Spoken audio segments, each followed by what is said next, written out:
ஒரு கிராமத்தில் முத்தையா என்ற ஏழை விவசாயி வாழ்ந்து வந்தார். அவர் நல்ல குணமுடையவராக இருந்தார். தோட்டத்தில் வேலை செய்து கொண்டிருந்த போது அவரது நண்பர் செல்வம் பதற்றமாக வந்தார். செல்வத்தை பார்த்த முத்தையா, செல்வா, என்ன ஆனது? ஏன் இவ்வாறு பதட்டமாக இருக்கிறாய்? உனக்கு ஏதாவது உதவி வேண்டுமா?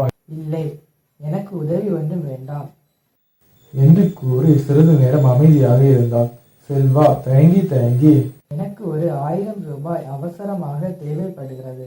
2 நாட்களில் திருப்பி தந்து விடுகிறேன். தன்னிடம் இருந்த 1000 ரூபாயை முத்தையா செல்வத்திடம் கொடுத்தார். எப்போதும் நல்லவனாக இரு, எதையும் நம்பிக்கையோடு செய். 2 நாட்கள் கழித்து செல்வம் முத்தையாவிடம் தான் வாங்கிய 1000 ரூபாவை கொடுக்க முத்தையாவை சந்திக்க தோட்டத்தில் சென்றார். உன்னுடைய உதவியால் என்னுடைய வாழ்க்கையில் பெரிய மாற்றம் ஏற்பட்டு விட்டது.